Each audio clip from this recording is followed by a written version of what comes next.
Have you ever had your most humiliating, soul-crushing moment exposed to the world by the one person who was supposed to protect you? That's exactly what happened to me when my own mother, the woman who raised me, spilled the beans about my biggest failure to everyone I knew, friends, family, even my old high school buddies. I'm talking about a mistake so embarrassing, so devastating, that I thought I'd never recover, a moment that left me feeling like I'd hit rock bottom with no way out. But just when I thought I'd lost everything, something unexpected happened that turned my shame into a fire that fueled me to rise again, stronger than ever. Or so I thought. This isn't just a story about a betrayal. It's about the raw, messy pain of having your lowest point broadcast for all to see, the sleepless nights wondering if you'll ever be more than your mistakes, and the desperate fight to rebuild yourself when the odds are stacked against you. From the crushing weight of judgment to a twist that made me question everything I thought I knew about my mom, I'm laying it all bare. Stick with me through this long, emotional ride because I'm still figuring out what it all means, and I need to know what you'd do if you were in my shoes. How do you forgive someone who hurt you so deeply, even if they meant well? Let's dive into the chaos of my life and see if we can find some answers together. My name's Riley, and I'm 29 years old, living in the small, picturesque town of Asheville, North Carolina, nestled in the heart of the Blue Ridge Mountains. I've been here for the past 5 years, renting a cozy loft above a quirky art gallery on Biltmore Avenue, where the smell of fresh coffee from nearby cafes mixes with the crisp mountain air, and the streets are always buzzing with tourists and local artists. Asheville's a haven for creatives, a place where I thought I could finally chase my dream of becoming a freelance photographer, capturing the misty peaks of the Smokies or the vibrant street murals for magazines and galleries. I grew up about 3 hours away in a tight-knit, working-class neighborhood in Greensboro, where life was all about stability, factory jobs, church on Sundays, and keeping your head down. My mom, Linda, still lives there in the same modest brick house I grew up in, a place full of memories, but also a constant reminder of the expectations I could never quite meet. She's a retired nurse, tough as nails, but with a heart that's always been too big for her own good. Or so I thought until everything fell apart. The emotional conflict eating at me isn't just about a single betrayal. It's the deep, gnawing wound of feeling like my mom, the one person who was supposed to have my back no matter what, turned my most vulnerable moment into public gossip, leaving me drowning in shame and self-doubt. 5 years ago, I took a massive risk. I quit a steady job at a local print shop in Greensboro to move to Asheville and pursue photography full-time. I had some savings, a decent portfolio, and a naive belief that passion would pay the bills. But within a year, I'd burned through my money, botched a major client gig by missing a deadline, and ended up so broke I couldn't even afford groceries, let alone rent. I had to crawl back to Mom for help, swallowing my pride as I admitted I'd failed spectacularly. She bailed me out with a loan, but I could see the disappointment in her eyes, the unspoken, "I told you so," hanging between us. I swore I'd keep that failure private, a scar only she and I would know about. So when I found out last month that she'd told everyone, my aunts, uncles, old friends, even posting vague hints on social media about some people learning hard lessons, I felt like the ground had been ripped out from under me. My phone started blowing up with pity messages, awkward, "Are you okay?" texts, and I could barely leave my apartment without feeling like everyone was staring, whispering about how I crashed and burned. The shame was suffocating, a mix of anger at her for breaking my trust and self-loathing for ever failing in the first place. I started questioning if I even deserved to keep chasing my dream, or if I was just kidding myself all over again. Memories of my life before Asheville, before this betrayal, creep into my mind on quiet nights when I'm alone in my loft, the distant sound of buskers playing on Wall Street filtering through my cracked window as I sip cheap coffee and stare at old photos. I think back to growing up in Greensboro, to long summer evenings riding bikes with neighborhood kids down Elm Street, the air thick with the smell of cut grass and barbecue from backyard cookouts. I remember Mom's tired smile after a double shift at the hospital, how she'd still make time to help me with school projects, gluing popsicle sticks for a history diorama while I rambled about wanting to see the world through a camera lens. I can still picture the day I got my first real camera at 16, a secondhand Nikon she'd saved up for, her pride shining through even as Dad grumbled about wasting money on hobbies. Back then, her faith in me felt unshakable, a warmth I didn't realize I'd miss until it turned cold.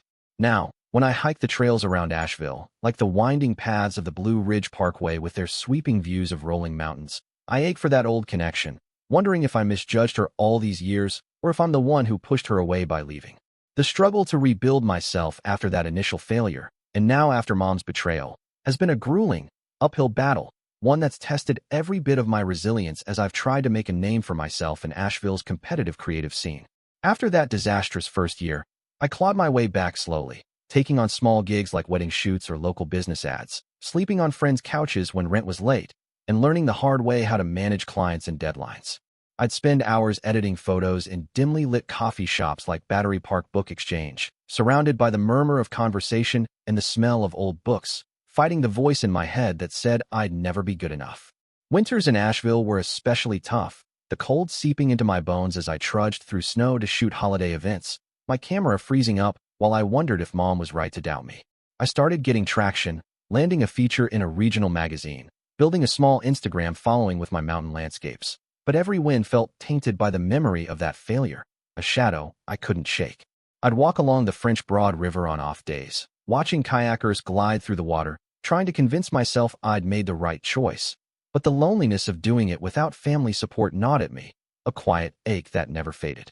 The breaking point came about a month ago, on a chilly October evening, when the weight of Mom's actions hit me like a freight train, leaving me shattered in a way I hadn't felt since that first failure. I just wrapped up a photo shoot at the Biltmore Estate, capturing golden autumn leaves against the grand architecture for a tourism campaign, feeling like I was finally on solid ground.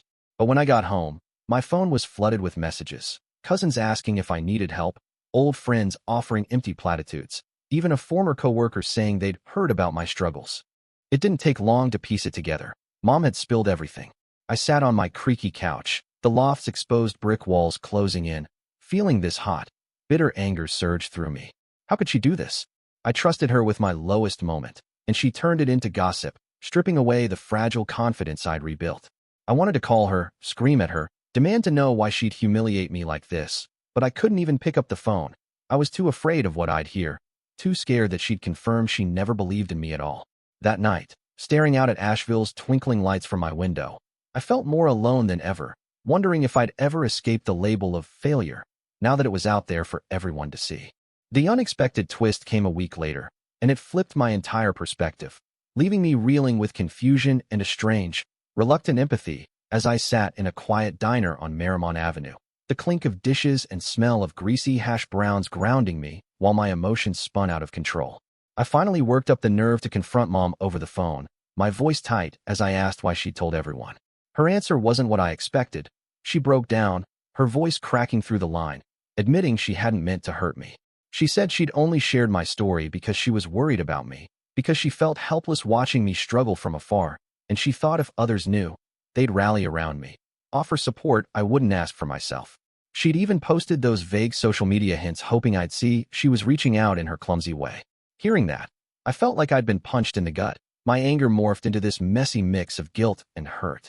I'd spent weeks assuming she'd betrayed me out of judgment or spite, but now I saw it was her misguided attempt to help, born from her own fear of losing me to a life she didn't understand. But that didn't erase the damage. The way her actions made me feel exposed, judged by everyone I knew. I hung up, staring at my half-eaten pie, unsure if I should be mad at her for crossing that line or at myself for not seeing her side sooner. In the weeks that followed, I tried to process this new reality, riding the wave of my career gaining momentum while wrestling with the unresolved pain of Mom's actions, as Asheville's fall colors deepened and the air grew crisp with the promise of winter. Work became my escape. I landed a contract with a national travel magazine to shoot a series on the Appalachian Trail, a huge step up that had me hiking rugged paths near Mount Mitchell, my camera capturing foggy vistas while my mind churned. I'd come home to my loft, the heat cranking against the mountain chill, and edit photos late into the night, trying to drown out the questions looping in my head. Mom sent a few tentative texts, small apologies and updates about her life in Greensboro, but I couldn't bring myself to reply, not yet. I'd wander through Asheville's arts district on weekends, past galleries and breweries, feeling the city's creative pulse, but also its isolation, like I was surrounded by people, yet still alone. I started journaling again, something I hadn't done since my early broke days, scribbling thoughts in a notebook at a picnic table by the river, trying to sort out if trust could be rebuilt or if some lines, once crossed, stayed broken. Asheville's beauty, the golden leaves, the distant hum of bluegrass from street corners, kept me grounded, but I couldn't shake the feeling that my victory in photography felt incomplete without mending things with Mom. Reflecting on my past with her became a near-daily ritual as I tried to make sense of where we stood now. especially on long drives through the winding mountain roads for photo shoots. I'd think about the time Mom stayed up all night helping me finish a school art project, her hands stained with paint as she laughed at my terrible sketches, a rare moment of lightness between us. I remembered her quiet pride when I sold my first photo at a local fair in Greensboro. Even if she didn't get why I'd risk everything for art, her hug lingering longer than usual. I'd recall the fights, too. Her frustration when I dropped out of community college to find myself. The way her voice trembled when I told her I was moving to Asheville, like I was abandoning her. Driving past signs for Greensboro on I-40, my chest would tighten at the thought of showing up at her door, unannounced, to hash it out face to face, but fear of another misunderstanding stopped me. I thought about the last holiday I spent with her, a tense Thanksgiving 4 years ago, her house smelling of turkey and pie while we tiptoed around my shaky career, a silence I didn't know how to break. Sitting in my car after shoots, parked under the vast Carolina sky, I'd wrestle with whether family meant forgiving even the deepest hurts or if I had the right to guard my heart, even from her. As November rolled in, bringing Asheville's first flurries and the buzz of holiday markets downtown, I built a fragile new routine, though the unresolved rift with Mom lingered like a storm cloud on the horizon. My career was thriving. More bookings, a gallery showing my work at the River Arts District, even talks of a solo exhibition next spring. But I'd come home to an empty loft, the silence heavier than ever. I started spending more time with local artist friends, grabbing drinks at the Gray Eagle, their laughter a temporary distraction from the ache in my chest. I'd hike Craggy Pinnacle on off days, the panoramic views of the mountains a backdrop to my churning thoughts, wondering if I'd ever feel at peace with how things turned out. I bought a small pottery piece from a local craftsman, a rough-hewn mug I'd sip coffee from each morning, trying to fill my space with something tangible, something that felt like home. I'd scroll through old texts from Mom on my phone, her checking in after my move, me brushing her off with short replies, and feel this pull to reach out, to invite her to the gallery show, but fear of another misstep held me back. Asheville's charm, the holiday lights on Pack Square, the smell of wood smoke in the air, kept me anchored, but I couldn't escape the sense that I was living half a life, one foot in my dream, and the other stuck in a past I wasn't sure I could reclaim. The grind of building my career while carrying this emotional baggage felt like a marathon with no finish line, each small victory tainted by the shadow of what I'd lost with Mom. I'd spend days on location, shooting misty sunrises over Klingman's Dome for the travel magazine, my boots crunching on frostbitten trails as I pushed myself to focus, to prove I could succeed no matter the personal cost. I'd edit late into the night, the glow of my laptop the only light in my loft, fighting exhaustion and the nagging thought that success meant nothing if I couldn't share it with her. I started volunteering at a local photography workshop for teens, teaching them the basics at a community center near Haywood Road, hoping to find purpose in giving back, but even that felt like a distraction from the real issue. I'd walk through Asheville's historic Montford neighborhood on quiet evenings, admiring the Victorian houses lit up for the holidays, wondering if Mom ever thought about visiting, if she'd be proud of the life I'd built despite everything. I kept a small box of old family photos under my bed. Me and Mom at the North Carolina Zoo when I was a kid, her arm around me, both of us grinning, and I'd pull it out sometimes, tracing the edges of the faded prints, trying to remember when things felt simple between us. The weight of public judgment after Mom's revelation didn't fade easily, even as I threw myself into work, each pitying glance or awkward message a reminder of how exposed I felt. I'd run into acquaintances at the Asheville Farmers Market on Saturdays, their hesitant smiles, and "how you holding up?" questions making my skin crawl, even if I knew they meant well. I started avoiding certain spots, like a favorite brewery on Cox Avenue, where I knew I'd bump into people who'd heard the story, opting instead for solitary drives up to the Blue Ridge Parkway, where the endless views let me breathe without feeling watched. I'd sit in my car at overlooks, watching hawks circle above the valleys, and wonder if I'd ever shake the label of that guy who failed, or if Mom's words had branded me for good. I even considered moving again, maybe to Charleston or Savannah, somewhere no one knew my past, but the thought of running felt like giving up, like admitting I couldn't face the mess head on. Asheville had become my home, with its quirky bookstores and hidden waterfalls, and I wasn't ready to let go of the life I'd fought for, even if it came with ghosts. Now, as I sit here in my loft, the soft glow of string lights I hung for the holidays casting shadows on the brick walls, the faint sound of a street musician's banjo drifting up from below, I'm still wrestling with what to do next. I've risen from the ashes of that failure. My photography career is taking off, and I've built a name for myself in Asheville, a life I'm proud of despite the rocky start. But knowing why Mom shared my story, knowing it came from a place of worry rather than malice, has me questioning if I've been too hard on her, if I should have seen her struggle to connect with me sooner. I hate the thought of her sitting alone in Greensboro, maybe feeling like she's lost me for good, but I can't ignore the hurt her actions caused, the way they made me feel small and exposed when I was already fighting to stand tall. I've got that gallery show coming up in a few months, a chance to showcase my work to a bigger crowd, and I keep wondering if I should invite her, if seeing me succeed in person might heal something between us, or if it'll just stir up more pain. My phone's right here on the coffee table, her number a tap away, but I don't know if I'm ready to hear her voice, to risk being hurt again, or to admit I've missed her more than I can put into words. So, I'm turning to you guys, because I'm at a crossroads and I could really use some perspective. If you were in my shoes, would you reach out to your mom, invite her to the show, try to rebuild that trust even if it means opening yourself up to more hurt? Or would you keep your distance, focus on the life you've built, and let her make the next move if she's ready? How do you balance the need for family with the need to protect yourself from past pain, especially when the betrayal came from a place of love?